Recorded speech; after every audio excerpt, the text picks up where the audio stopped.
রাতের শহর ঘুমিয়ে আছে, জেগে আছে আমার দু চোখ। রাতের শহর ঘুমিয়ে আছে, জেগে আছে আমার দু চোখ।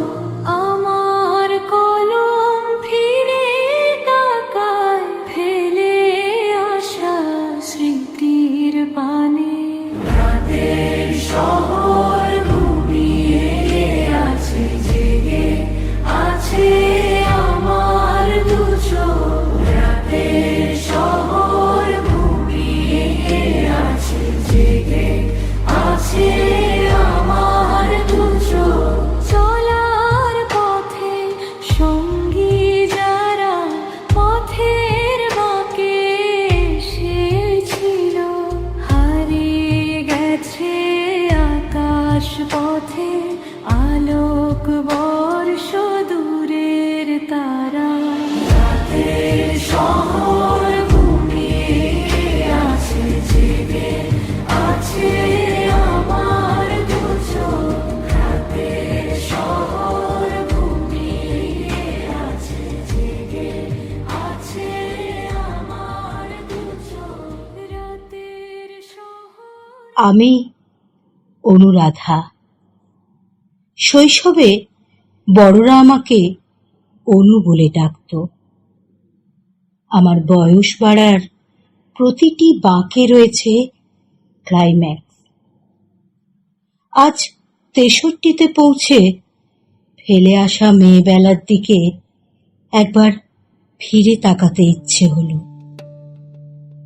আমি এখন খাটের ওপর পা ছড়িয়ে বসে সাদা কাগজের ওপর কলমের খোঁচায় স্মৃতির আঁকিবুকি কাটার চেষ্টা করতে গিয়ে দেখলাম পুরনো লেপ তোষকের মতো টুকরো টুকরো ঘটনাগুলো স্মৃতির সিন্ধুকে আজও সযত্নে তোলা রয়েছে।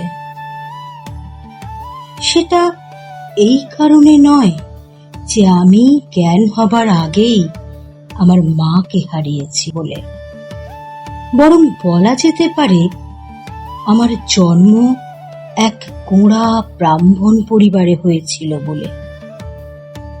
পরিবারের প্রায় প্রতিটি সদস্য উদয়স্ত নেশাগ্রস্তের মতো কুসংস্কারকে আঁকড়ে ধরে রাখত।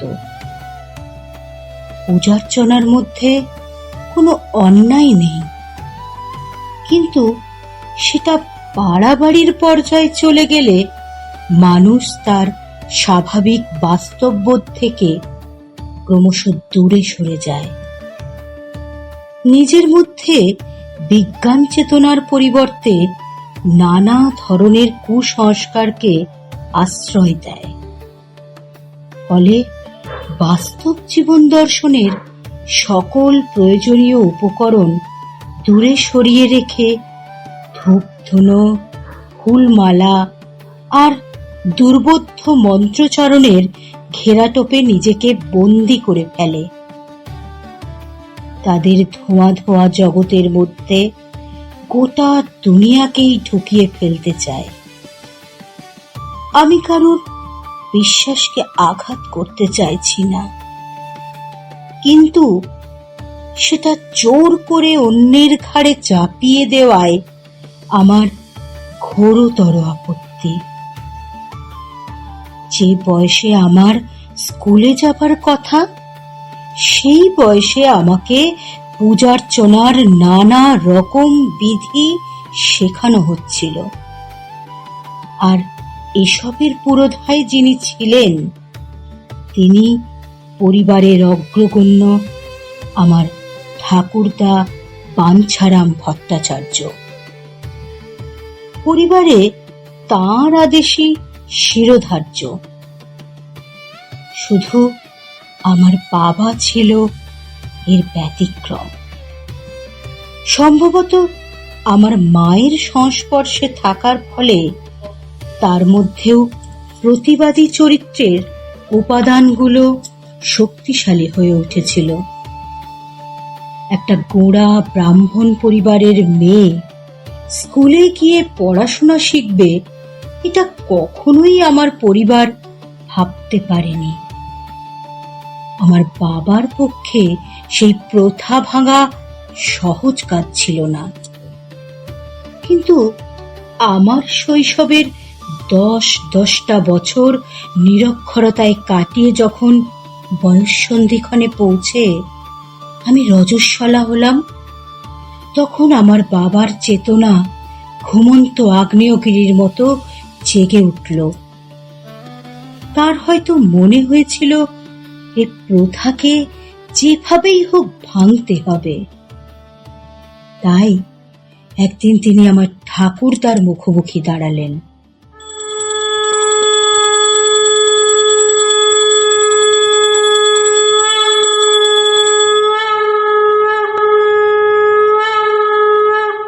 ওম শান্তি, ওম শান্তি, ওম শান্তি। তুমি কি কিছু বলতে চাও? আহা, ইতস্তত না করে বলে ফেলো। বাবা, আপনার সাথে আমার কয়েকটা কথা ছিল। বেশ, বলো। অনুকে আমি স্কুলে ভর্তি করতে চাই বাবা। আমাদের পরিবারের কোনো মেয়ে আজ অবধি বাড়ির বাইরে পা রাখেনি, আর তুমি কি না? অনুকে আমি পৃথিবীর আলো দেখাতে চাই বাবা। আপনি এত বিজ্ঞ হয়েও চোখ বন্ধ করে থাকবেন কেন বাবা? আপনার মনের গভীরে যাকে লালন করেন তার সাথে আপনার বাইরের কর্মকাণ্ডের কোনো মিলই নেই। আজ তাকে মুক্ত করে দেওয়ার সময় এসেছে বাবা। স্তব্ধ হওয়ার প্রাচীন, তোমার ঔদ্ধত্য দেখে আমি অবাক হয়ে যাচ্ছি। তুমি ভুলে গেছো যে কার সামনে দাঁড়িয়ে কথা বলছো। অনু শুধু তোমার মেয়েই নয়, আমারও নাতনি। ভট্টাচার্য পরিবারের নিয়ম রীতির একমাত্র বাহক। তোমার আগাগোড়া সবটাই ভুল। বিয়ে করলে এমন এক মেয়েকে যার মধ্যে না ছিল কোনো শিষ্টাচার, না কোনো সংস্কার, জানতো শুধু মুখে মুখে তর্ক করতে। বাবা, আপনি আমাকে যা বলার বলুন, কিন্তু সীমা সম্পর্কে দয়া করে কিছু বলবেন না। প্রথমত, সে আর আমাদের মধ্যে নেই, আর দ্বিতীয়ত, সে আমার স্ত্রী। কি? তোমার কাছে এখন আমায় শিখতে হবে কাকে কি বলা উচিত আর উচিত নয়। বেরিয়ে যাও, বেরিয়ে যাও এখান থেকে, বেরিয়ে যাও। তোমার মুখ দর্শন করতে চাই না বেয়াদব। হ্যাঁ, তাই যাব। তবে শুধু এ ঘর ছেড়ে নয়, এ বাড়ি ছেড়েই চলে যাব। চাই না আপনার এই সম্পত্তির উত্তরাধিকার হতে। তবে যাওয়ার আগে আমিও বলে যাচ্ছি, যে কর্মকাণ্ডের মধ্যে দিয়ে আপনি মুক্তির আশ্বাস পেতে চাইছেন সেটা কোনো মুক্তির পথই নয়। আপনি নিজের স্বার্থে দেবতাকে এই 4 দেওয়ালের মধ্যে বন্দী করে রাখতে চান। তিনি আপনার সাজানো মন্দিরে অধিষ্ঠান করেন না। দূর হয়ে যাও বেয়াদব।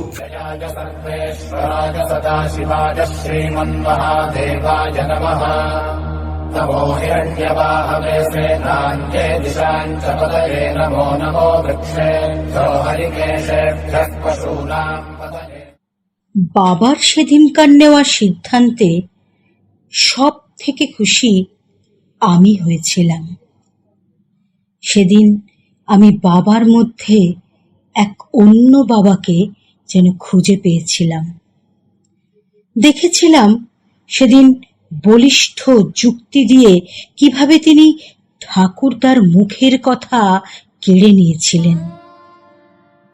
সেদিন বাড়ি ছেড়ে বেরিয়ে আসার আগে আমার ঠাকুমা ছুটে এসেছিলেন আমাদের আটকানোর জন্য।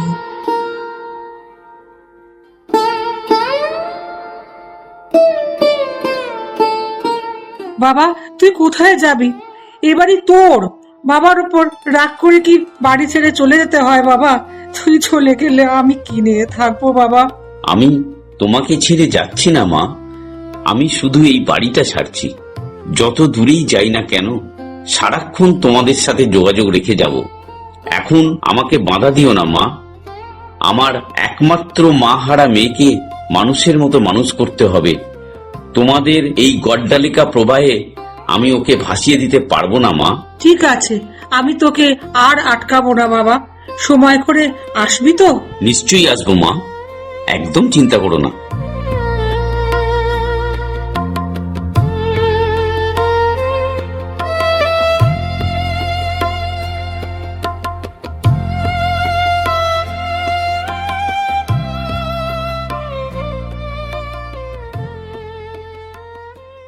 আমার থেকে মাত্র 2 মাসের বড় আমার ছোট কাকার একমাত্র ছেলে দীপক ছিল বাড়ির সদস্যদের মধ্যে আমার সব থেকে কাছের। পিঠোপিঠি হওয়ার ফলে অতি অনায়াসে আমরা একে অপরের সঙ্গে মনের ভাব আদান প্রদান করতাম। আমাদের সম্পর্ক ভাই বোনের হলেও আমরা ছিলাম একে অপরের বন্ধু। গ্র্যাজুয়েশনের পর আমি যখন কলকাতা বিশ্ববিদ্যালয়ে ইংরেজিতে মাস্টার্স করতে ঢুকলাম, তখন ও ভর্তি হলো রাজাবাজার সায়েন্স কলেজে রেডিও ফিজিক্সে। আমাদের বিল্ডিংগুলো আলাদা আলাদা জায়গায় হওয়ার ফলে ওর সাথে আমার কোনোদিনই ইউনিভার্সিটি চত্বরে দেখা হতো না। ও প্রায়শই 2-1 বন্ধুকে সঙ্গে নিয়ে বাড়ি ফিরত। পড়াশুনো, রাজনীতি কিংবা খেলাধুলোর আলোচনার পর ওরা বাড়ি চলে যেত। এরকমই একদিন সে হন্তদন্ত হয়ে আমাদের বাড়িতে এসে সোজা চলে এলো আমার ঘরে। এই, একটা মেয়ের ঘরে ঢোকার আগে দরজায় আওয়াজ করে ঢুকতে হয়, জানিস না? কি তোর ঘরে আসতে হবে আওয়াজ করে? এক ফোঁটা মেয়ে দুধের দাঁত ভাঙেনি এখনো, যা ভাগ। দীপু, আমার সহ্যের সীমা আছে। এটা কি দেখেছিস তো? ওয়েট পেপার, বেশ ভারী, ছুঁড়ে মাথা ফাটিয়ে দেবো। আরে তুই ছুঁড়িয়ে দেখ না, আমি এক্ষুনি খপ করে লুপে নেবো। পুরো একনাথ সোলকার। এই, তোর কোনো কাজ নেই? কি করতে এসেছিস বলতো? এই যা, সেটাই তো বলা হয়নি। এই, এটা কি বই পড়ছিস রে? দেখি, to the light house, Virginia Wolf. এইসব বোরিং বই পড়ে পড়েই তো তোর মাথাটা একেবারে। তুই কি বলতে এসেছিস সেটা বলে এক্ষুনি এখান থেকে বেরিয়ে যা। বেরিয়ে যা? আমি তোর বড় দাদা না? দাদা না ছাই, ভারী তো 2 মাসের বড়, তার আবার দাদা। যা ভাগ। আই শোন, একটা সিরিয়াস একটা কথা বলি। হ্যাঁ, সেটাই বল। একজন নিচে বসে আছে, তোর সাথে দেখা করতে চায়। কে এসে আমার সঙ্গে দেখা করবে কেন? আমি এখন কারোর সাথে দেখা করতে পারবো না। এটা কি রকম কথা? বাড়ি বই একজন এসেছে তোর সাথে দেখা করবে বলে, আর তুই কিনা। তুই আমার মাথা গরম করে দিয়েছিস। আচ্ছা সরি লক্ষ্মী বোন আমার, তুই মাথা ঠান্ডা করে একটু নিচে আয়। ইন্দ্রকে আমি সেই প্রথম দেখি। বেশ সপ্রতিভ চেহারাটি, লম্বা, একটু রোগাটে গড়ন, মাথার চুলগুলো এলোমেলো, গালে 2 দিনের না কামানো দাড়ি, পরনে ছাপোষা পায়জামা আর পাঞ্জাবি, কাঁধে ঝোলা ব্যাগ আর চোখে কালো ফ্রেমের চশমা। অনেকেই বলবেন এক কথায় আঁতেল, কিন্তু আমি সেটা বলবো না, কারণ তার সেই বাহ্যিক রূপটার মধ্যে কোনো বাড়াবাড়ি ছিল না, ছিল একেবারেই অনাড়ম্বর। ইন্দ্র, এই আমার বোন অনুরাধা। ওই আমার বন্ধু ইন্দ্র। ইন্দ্রনাথ বোস, নমস্কার। নমস্কার, বসুন। আমি আমি কিভাবে আপনাকে? হ্যাঁ, সেটাই বলছি। আমি অনেকদিন ধরেই বিভিন্ন পত্রপত্রিকায় বিজ্ঞান ভিত্তিক লেখা দিয়ে থাকি। কিছুটা শখ আর বাকিটা দায়বদ্ধতা, মানে বিজ্ঞানের ছাত্র হওয়ার সুবাদে সমাজের প্রতি দায়বদ্ধতা। তারপর এবারের বিষয়টা একটু খটোমটো, আর আমার ইংরেজিতে অতটা ভালো নয়। আপনি যদি লেখাটা একটু পড়ে ঠিকঠাক করে দেন। আর লেখাটা কি আপনার সঙ্গে আছে? হ্যাঁ, এই ফাইলের মধ্যে, এই নিন। ওরে বাবা, সায়েন্স অ্যান্ড রিইনকার্নেশন! আপনি পুনর্জন্মে বিশ্বাস করেন? না, যে যুক্তিবাদকে বিজ্ঞান অনুমোদন দেয় না আমি তা বিশ্বাস করি না। আপনি করেন বুঝি? না, ঠিক আছে, আমি এটা পড়ব, আপনি রেখে যান। ধন্যবাদ। আজ তাহলে উঠি।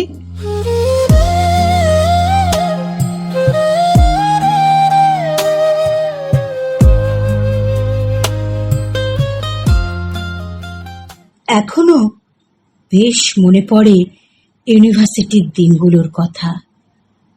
মিতালি, শাশ্বতী আর আমি ছিলাম অভিন্ন হৃদয় বন্ধু।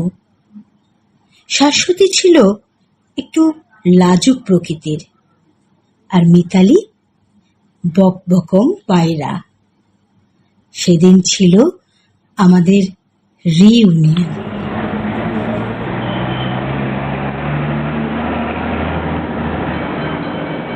দেখতে দেখতে একটা বছর কেটে গেল রে অনু। সময় চলে না, সময় দৌড়োয়। এরপর কি করবি কিছু ভেবেছিস? না, রিসার্চও করতে পারি, আবার সরাসরি স্কুল জয়েনও করতে পারি। কিছু ঠিক করিনি। মানে টিচার? হ্যাঁ, মন্দ কি? জাতির ভবিষ্যৎ করার কাজ কি খারাপ? কিন্তু চারপাশে রাজনৈতিক অস্থিরতার কথাটাও ভেবে দেখ। নকশালরা যা তাণ্ডব শুরু করেছে, প্রতিদিন কত মায়ের কোল খালি হচ্ছে তার কি হিসেব রাখি আমরা? এভাবে হত্যা আর ভাঙচুরের মধ্যে দিয়ে কি দেশের উন্নতি হবে? এক একটা আন্দোলনের এক এক রকম ভাষা। যারা আজ প্রতিবাদের ঝড় তুলেছে, তাদের ভাষায় যদি কোনো ভুল থাকে তাহলে একদিন তারা অসফল হবেই। থেমে যাবে ঝড়, আবার রাতের অন্ধকার কেটে গিয়ে নতুন ভোর হবে। সব কিছু আগের মতোই চলবে, কিন্তু যাদের জন্য এই লড়াই, সেসব গরিব কৃষক পরিবারের অবস্থা একই থেকে যাবে। সমাজের সিস্টেমকে পাল্টাতে গেলে একটু আধটু। এই চুপ কর, পেছনে কে যেন আসছে। অনুরাধা, কেমন আছেন?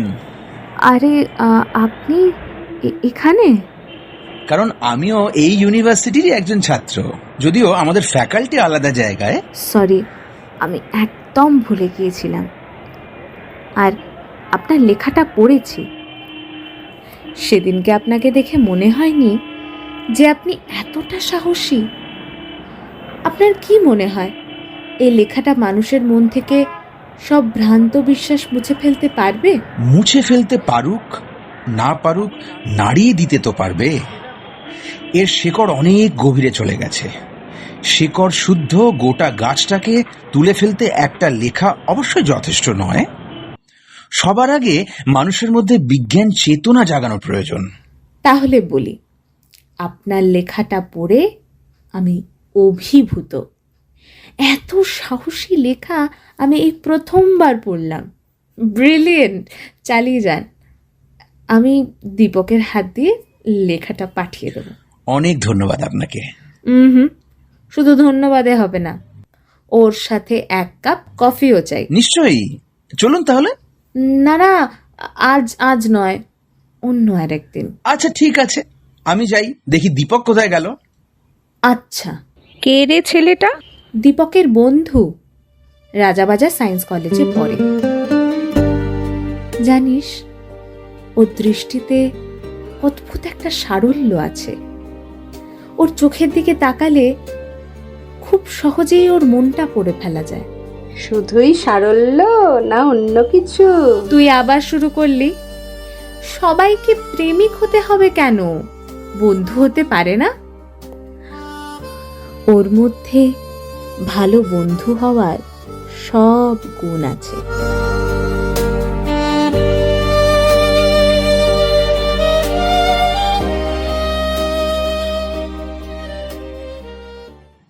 চুয়াত্তরের শুরু, কলকাতার বুকে নকশাল আন্দোলনের রেশ অনেকটা কমে এলেও প্রভাব পুরোপুরি তখনও কাটেনি। তবুও মানুষের জীবন আগের চেয়ে অনেক স্বাভাবিক হয়েছে। সে বছর পুজোটা ছিল একটু অন্যরকম।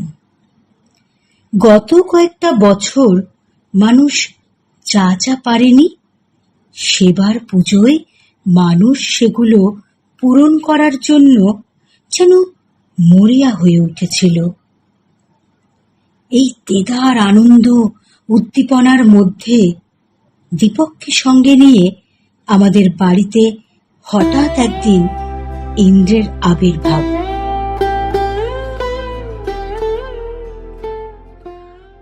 আবার আপনাকে একটু জ্বালাতন করতে এলাম। না না, জ্বালাতন বলছেন কেন? আসলে আমাদের গ্রামের বাড়িতে দুর্গাপুজো হয়। পুজোটা অনেক বছর ধরে হয়ে আসছে, একদম সাবেকি প্রথা মেনে পুজোটা হয়ে থাকে। তাই আমার ইচ্ছে আপনি আর দীপক যদি একবার ঘুরে যান তাহলে আমাদের খুব ভালো লাগবে, আর আপনারাও গ্রামের পুজো দেখার একটা নতুন অভিজ্ঞতা সঞ্চয় করতে পারবেন।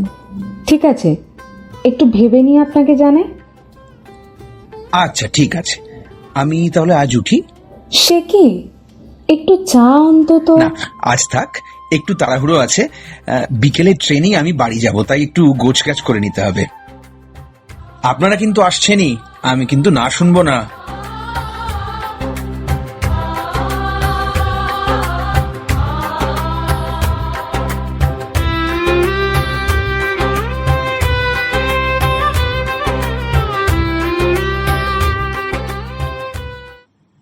বাবা চলে যাবার পর থেকেই আমি কোনো সিদ্ধান্ত নেবার ব্যাপারে সব সময় দীপকের সাথে আলোচনা করে থাকি, এবং সিদ্ধান্তে এটাই উপনীত হলো যে আমরা যাচ্ছি। সত্যি কথা বলতে কি, গ্রামের পুজো দেখার ব্যাপারে আমার মনেও যে একটা সুপ্ত বাসনা ছিল না তাও নয়, কিন্তু অল্প কয়েকদিনের পরিচয় কারুর বাড়িতে এভাবে ড্যাং ড্যাং করে চলে যাওয়ার ব্যাপারে আমার মধ্যে একটু যেন সংকোচ কাজ করছিল।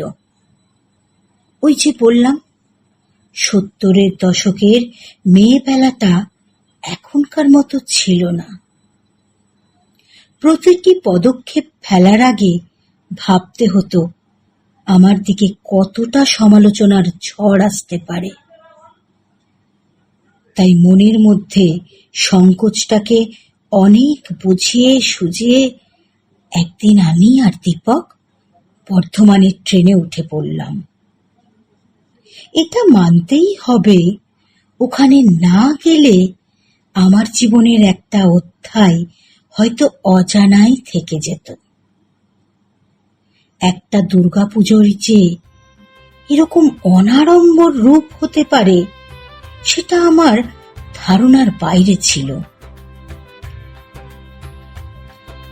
ইন্দ্ররা যে একটা সময় জমিদার ছিল সেটা তাদের এই সুবৃহৎ বাড়িটাই বলে দেয়। আমরা পুজোর কয়েকটা দিন আগেই সেখানে পৌঁছে গিয়েছিলাম। আমরা যেদিন ওদের বাড়িতে পা রাখলাম সেদিনই ওদের ঠাকুর দালানে মৃৎশিল্পী প্রতিমা গড়ার শেষ কাজটা করলেন চক্ষুদান করে। মৃন্ময়ী মূর্তিতে প্রাণ প্রতিষ্ঠা হলো। আমার নিজের অজান্তেই আমার হাত দুটো জড়ো হয়ে কপালে উঠে গিয়েছিল। অস্ফুটে মুখ থেকে বেরিয়ে এসেছিল, মাগো, সব অশুভ শক্তি নাশ করতে আরো একবার এই ধরায় পা রাখো মা। সেদিন আমাদের দেখে ইন্দ্রের কতটা ভালো লেগেছিল সেটা ওকে না দেখলে জানতেই পারতাম না। ওদের আপ্যায়নে কোনো বাড়াবাড়ি ছিল না, ছিল মধুর আন্তরিকতা। ইন্দ্রর মা তো এতটাই আহ্লাদে আটখানা হয়েছিলেন যে ভেজা হাতেই আমার মুখটা ধরে বলেছিলেন, তোমায় কি মিষ্টি দেখতে মা। আমাকে লজ্জা পেতে দেখে বললেন, আর লজ্জা পেতে হবে না, যাও ঘরে গিয়ে বিশ্রাম করো। আচ্ছা বলে ঘুরে তাকাতেই দেখি আমার পেছনে কম করে 10-12 জন নানা বয়সের গ্রামের মহিলা আমার দিকে অবাক দৃষ্টিতে তাকিয়ে রয়েছে, যেন তাদের সামনে কোনো গ্রহান্তরের মানুষ দাঁড়িয়ে আছে। বাড়ির সংলগ্ন নাট মন্দিরে ওরা খাওয়া দাওয়ার ব্যবস্থা করেছিল। একটা লম্বা হল ঘরে 2 সারিতে সরু করে শতরঞ্জি পাতা ছিল।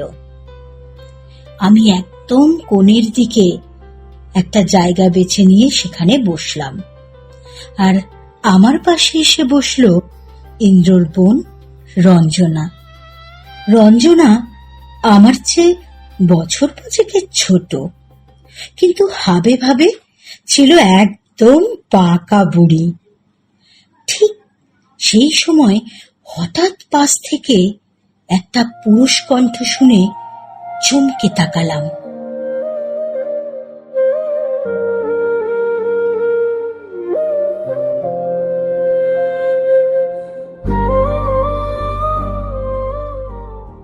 আপনি কলকাতায় থাকেন না?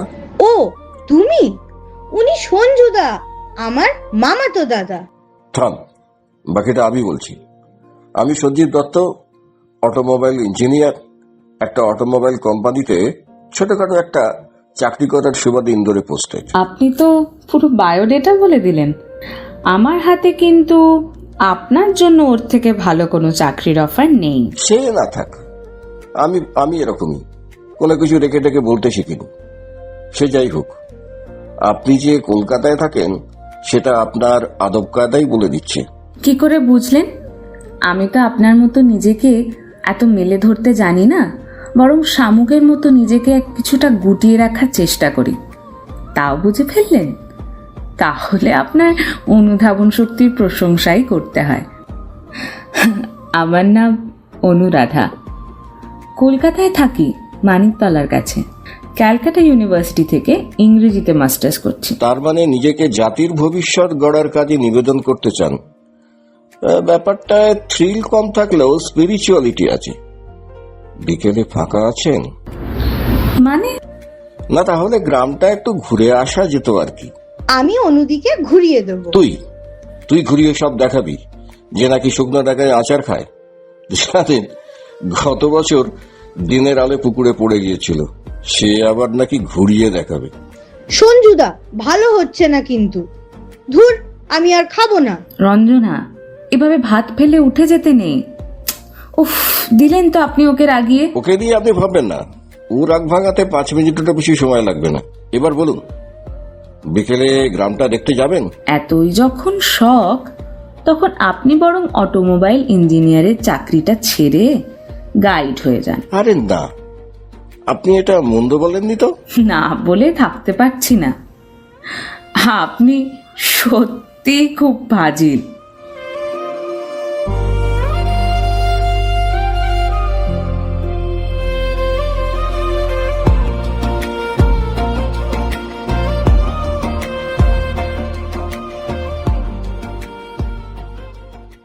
দিন গড়িয়ে রাত, আবার রাতের পর দিন।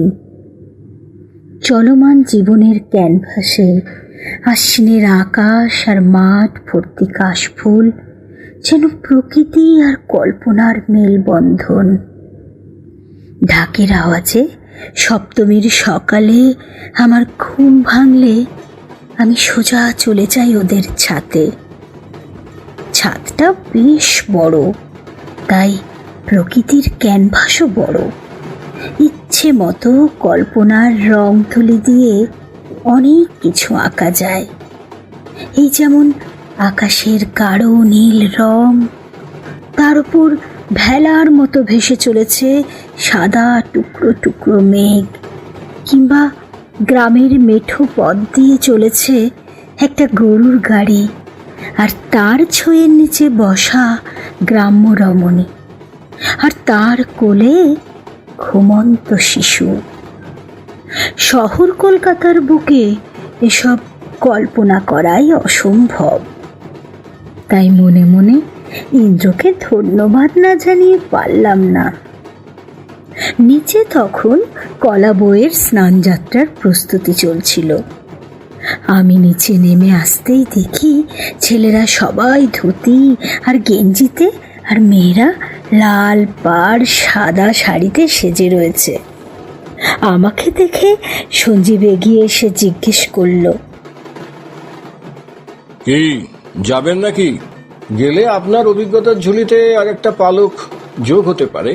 না না, আপনারা যান। অগত্যা, বিকেল 4টের সময় রেডি থাকবেন। গ্রামটা ঘুরিয়ে দেখাবো। আচ্ছা বেশ, থাকবো। সঞ্জীবের ওপর পড়া ভাবটা আমার সেদিন খারাপ লাগেনি, কারণ ওটা ওর স্বভাবের সঙ্গে মানানসই ছিল। স্বভাবের দিক থেকে বিচার করলে ইন্দ্র আর সঞ্জীবের মধ্যে কোনো মিলই ছিল না। একজন যদি ধীরে বয়ে চলা শান্ত নদী হয়, তো অন্যজন কালবৈশাখী। ওদের মধ্যে মিল ছিল শুধু সারল্যে। বিকেল 4টের সময় আমি ইন্দ্রকে বলে সঞ্জীবের সঙ্গে বের হলাম গ্রামটা ঘুরে দেখতে।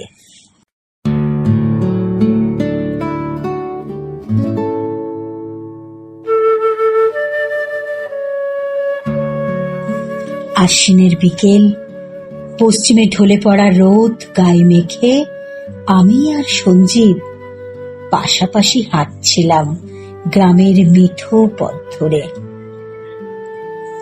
মাথার উপর দিয়ে একটা ঘর ফেরা দলছুট পাখি ডাকতে ডাকতে উড়ে গেল। সেদিন পড়ন্ত রোদের উত্তাপ থাকলেও বাতাসে একটা হিমের অনুভূতি ছিল বলেই পথ চলার কোনো ক্লান্তি ছিল না। সঞ্জীবের পাশাপাশি হাঁটতে বেশ ভালোই লাগছিল। সেই প্রথম অনুভব করছিলাম একজন পুরুষের সংস্পর্শ আমার শরীরকেও ঠান্ডা বাতাসের মতো স্পর্শ করে যাচ্ছিল। স্বীকার করছি, একেবারে আনকোড়া এই নতুন অনুভূতিটাকে মনের মধ্যে তাড়িয়ে তাড়িয়ে অনুভব করতে সেদিন বেশ ভালোই লেগেছিল। কিন্তু সেটা সঞ্জীবকে বুঝতে না দেওয়ার জন্যই আমি অহেতুক ভাবলেশহীন মুখ করে এদিক ওদিক তাকাচ্ছিলাম। সঞ্জীবকে অনেকক্ষণ চুপ করে থাকতে দেখে আমি আর না বলে থাকতে পারলাম না।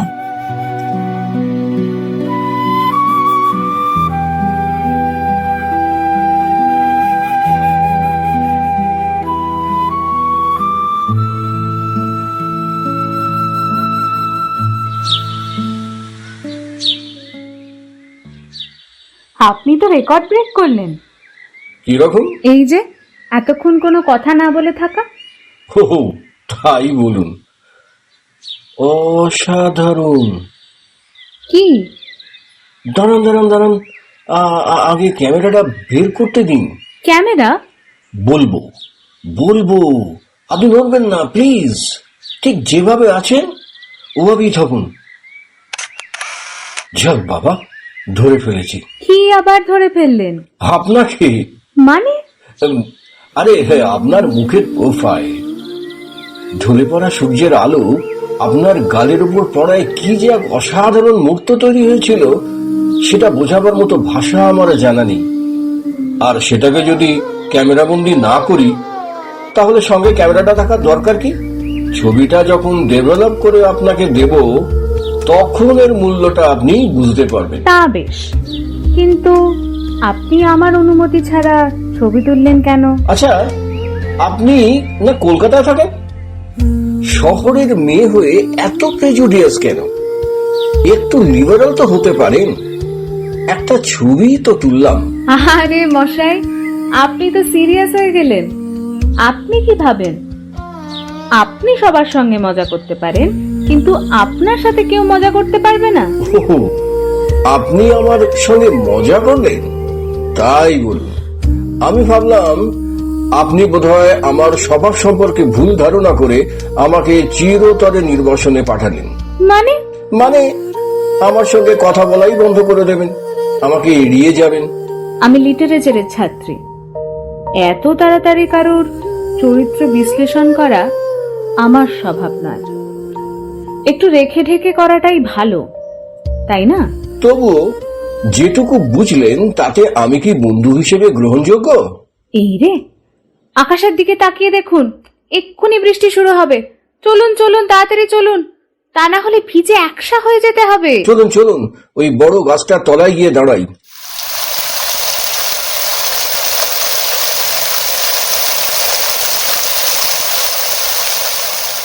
ধুর, উফ, এরকম বৃষ্টি হবে জানলে। কি কখনোই আসতেন না, তাই তো? না আসলে মিস করতেন। কি মিস করতাম? এই যে প্রকৃতির এরকম খোলামেলা রূপ, বাতাসে বিশুদ্ধ মাটি সোঁদা গন্ধ, এত বড় আকাশ, আর ওই দেখুন গাছের ডালে একটা মাছরাঙা পাখি বসে আছে। হ্যাঁ, দেখতে পেয়েছি। এবার ওর চোখটা লক্ষ্য করুন। এক দৃষ্টে পুকুরটার জলের দিকে তাকিয়ে আছে। এবার চট করে চোখটা বন্ধ করুন। কেন? আহা, করুন না। বেশ, করলাম। এবার ডান দিকে ঘাড় ঘুরিয়ে সোজা আকাশের দিকে তাকান। উফ, রামধনু, কি অপূর্ব। তাহলে এবার বলুন, এসে কি খুব ভুল করেছেন? না, আপনার চোখের তারিফ করতে হয়। আপনার না গাড়ির ডিজাইন না করে রং তুলি দিয়ে ছবি আঁকা উচিত ছিল। এক্স্যাক্টলি, আমি তো পেন্টার হতে চেয়েছিলাম আমার বাবার জন্য। যাক সে কথা। আপনি কলকাতায় কোথায় থাকেন? গড়পাড় চেনেন? জটায়ুর বাড়ি। ওফ, আপনি ওইখানে থাকেন? একেবারে আদি অকৃত্রিম উত্তর কলকাতা। ওই জন্য আপনার শরীরে পুরনো একটা কলকাতার গন্ধ আছে। পেয়ে গেলেন তো, ধূপ ধুনো আর ফুলমালার গন্ধ? কই না তো, বরং উল্টোটা। একটা অনেক পুরনো ঐতিহ্যের গন্ধ, যেটা বহু বছরের আভিজাত্যের আগুনে বেকড হয়ে পাথরের মতো কঠিন, অথচ চাঁদের বিভার মতো স্নিগ্ধ। বুঝলাম। এদিকে বিকেল গড়িয়ে সন্ধে নামছে। এবার কি আমাদের বাড়ি ফেরা উচিত না? হ্যাঁ, বাড়ি ফেরা যাক।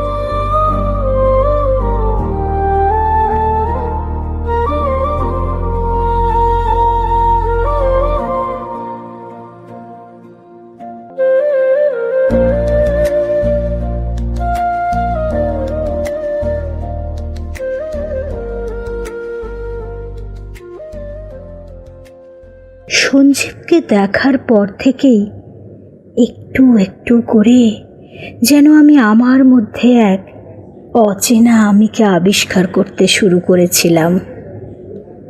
বাবার হাত ধরে আমাদের পৈতৃক বাড়ি ছেড়ে বেরিয়ে আসার মুহূর্ত থেকেই আমি আমার চারপাশে আভিজাত্যের অদৃশ্য এক প্রাচীর তৈরি করেছিলাম, যেটা ভাঙা কারো পক্ষেই সহজ কাজ ছিল না। কিন্তু সঞ্জীব ছিল যেন অন্য এক ধাতুতে গড়া মানুষ। কি এক মন্ত্র বলে সে আমার তৈরি করা আভিজাত্যের প্রাচীরটা ভেঙে আমারই তৈরি করা দুর্গে ঢুকে পড়েছিল।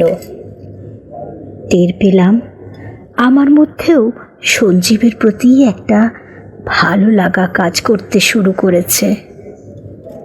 আমার নিজের অজান্তেই যেন আমার মনের সব অবরুদ্ধ দ্বার একটা একটা করে খুলে গেল, আর আমি মন্ত্রমুগ্ধের মতো তলিয়ে গেলাম সেই বহমান স্রোতে। যাই হোক, পুজোর একাদশীর দিন আমি আর দীপক কলকাতায় ফিরে এলাম। আমি পড়াশোনার মধ্যে আবার ডুবে গেলাম।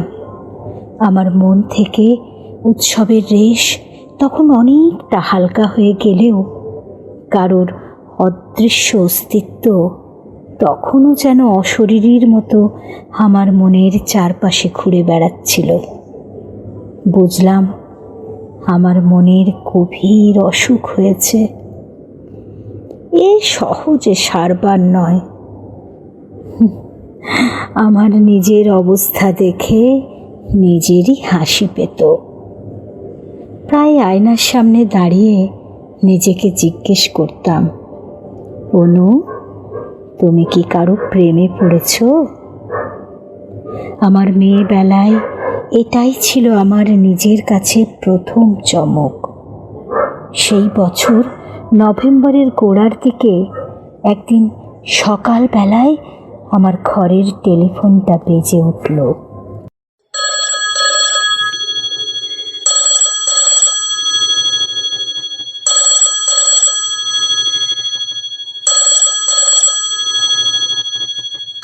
হ্যালো, কে বলছেন?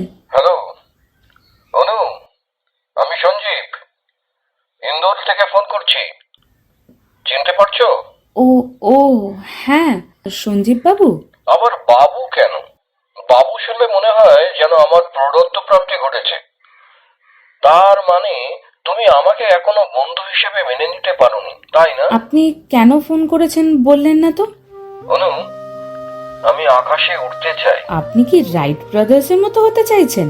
না, আমি তোমার মতো করে উঠতে চাই, তোমার চোখ দিয়ে। তুমি কি আমায় শেখাবে? কেন কেন আমার মতো করে উঠতে হবে কেন?